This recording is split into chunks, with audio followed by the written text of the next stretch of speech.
Morning, folks. Unitic here. It's about 7 a.m. Mountain Time on Monday, August the 31st.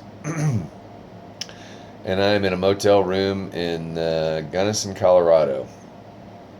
Got in here today, or last night actually, after a really long day climbing up and over 11,300 foot Monarch Pass. It was a fun day in a lot of ways, but just exhausting too.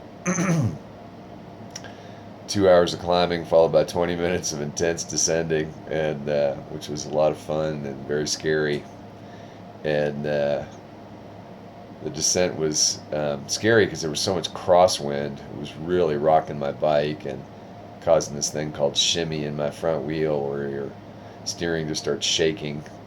And if it gets out of control, it's really bad for a cyclist. Most cyclists know what I'm talking about. So I had to do a lot of braking. And then when I got to the bottom of the climb, I had 30 more miles to go, and unfortunately had headwind pretty much the whole way. So my day was not yet done. And I got into here in Gunnison last night thinking I was going to stay in a hostel, and found out it was closed. Colorado has turned out to be an expensive state to ride through most of Missouri and Kansas. I could stay in little city parks for free almost every night. And in Colorado, I guess because of the tourism, none of the city parks, let you do that, and you've either got to pay for a campground, which is typically $20, which is what I've done most of the time, or if you're lucky enough to get into a hostel or a motel. And yesterday when I got in here and found out the hostel was closed, Drew and I made the call to go ahead and get a motel because I was pretty well exhausted. These first few days in Colorado, all the climbing, after 3 days of it, it really starts to sap your strength. Excuse me.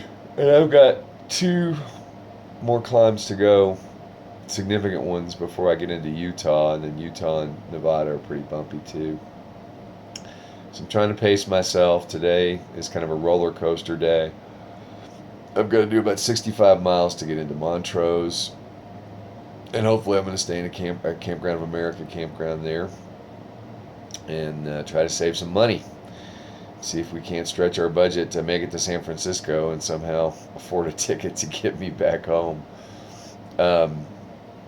But anyway, it's going good, and I really appreciate everybody following along.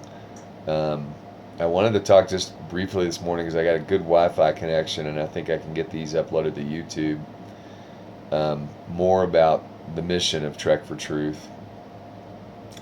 One of my Lyme Warrior friends, Amy Herr, who was kind enough to bring her and her boys out and meet us in Delaware and help me start this trek at the Atlantic Ocean. So there's a video with her on YouTube, and she'd asked me if I still had lingering Lyme symptoms, and I definitely do, even though I'm physically able to do some pretty hard stuff with this walking and biking. I'm nowhere near what I used to be, and I just kind of wanted to share that and be totally honest with people, because we've slowly become conditioned in this country, and it's not by chance. I really don't believe that much of the macro trends in our society are by chance anymore. I think we are so socially and culturally engineered that we'd be shocked as I started to wake up to this.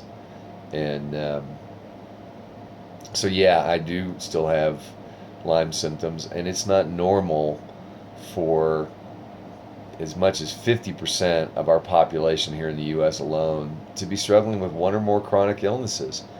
We've been conditioned to believe it's normal to just start falling apart, as your life unfolds. It's not normal to have autism rates skyrocketing, diabetes rates skyrocketing, gross obesity skyrocketing. And it's not just calories in, calories out, because I can testify to that. By all rights, by that formula, I should be skinny as a rail right now, as I was when I was on the AT, but I'm not, because of the maladies that I still struggle with. So I've not had a normal digestive function for almost 2 years now, since I contracted Giardia on the Appalachian Trail and took 2 rounds of antibiotics, which messed up my gut even further. In addition to the antibiotics I took for the Lyme disease, the biotoxin illness, there's typically an avalanche of these things that are piling on to make people so sick.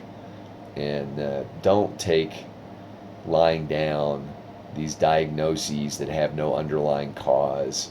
They're just a cop-out. They're a name for a group of symptoms, but there's something, smoking gun, underneath fibromyalgia and MS and ALS and exploding diabetes and autism. And I'm not saying it's all Lyme disease, but there are definitely pathogens that are triggering something.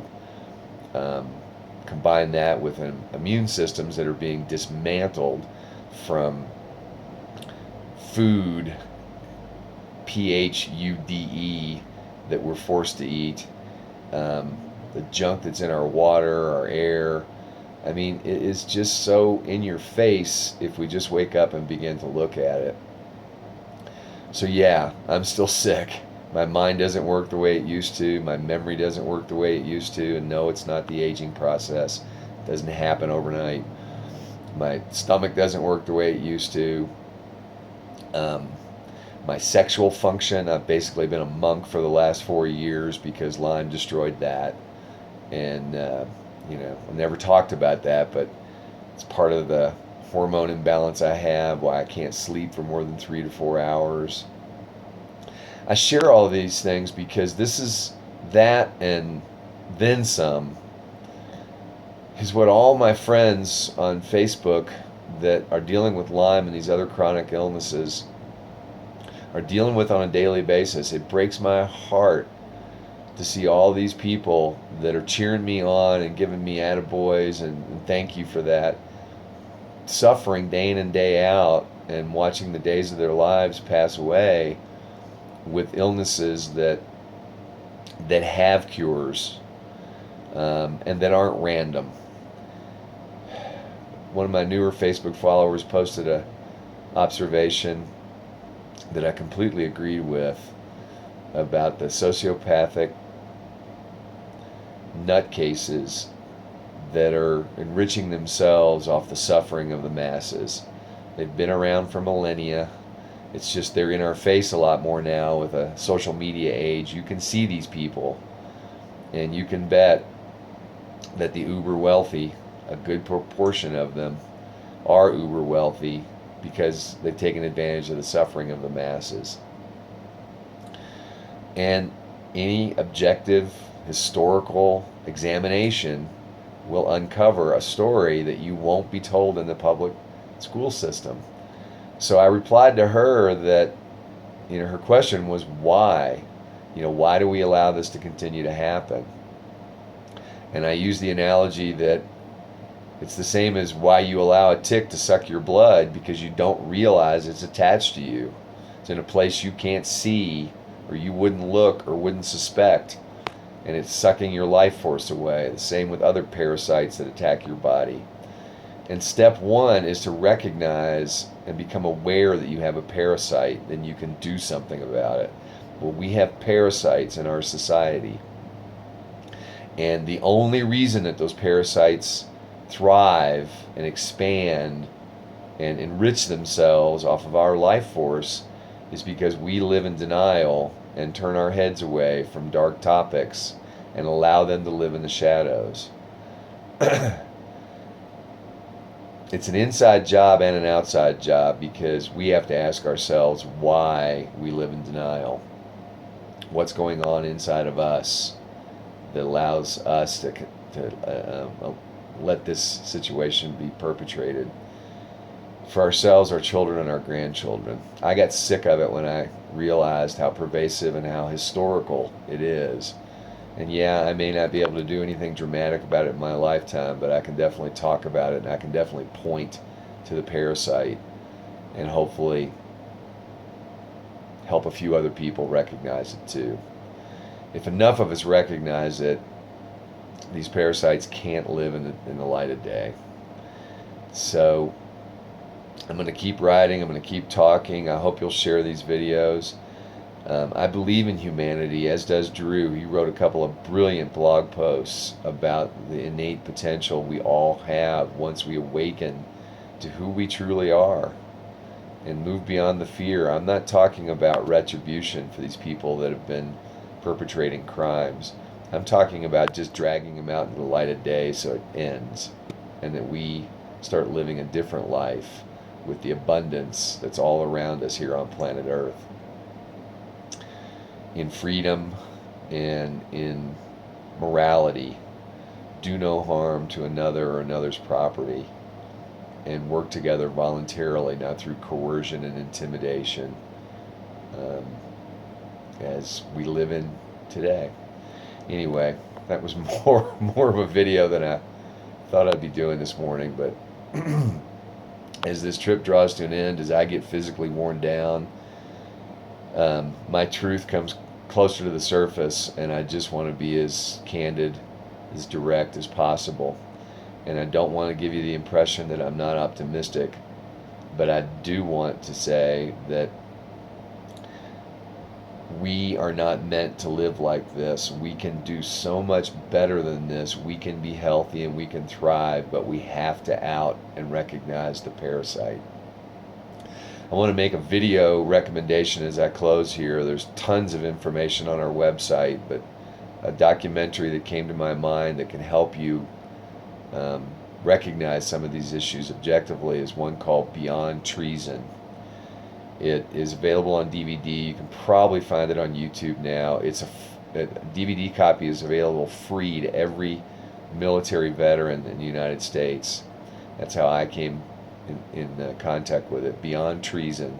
It's about Gulf War illness, and it is an eye-opener, and it is also a smoking gun that connects a lot of these other illnesses together, because this wave of chronic illness is not a bunch of random disconnected diseases. There is a thread connecting them all, and I'll leave it to you to decide whether you want to pull that thread and see what unravels. So for today, I'm going to shut up. I got to get up and get ready. I got 65 miles to do, and we'll keep trucking. Viet Animo, strength and courage, heart and soul. Unitic out.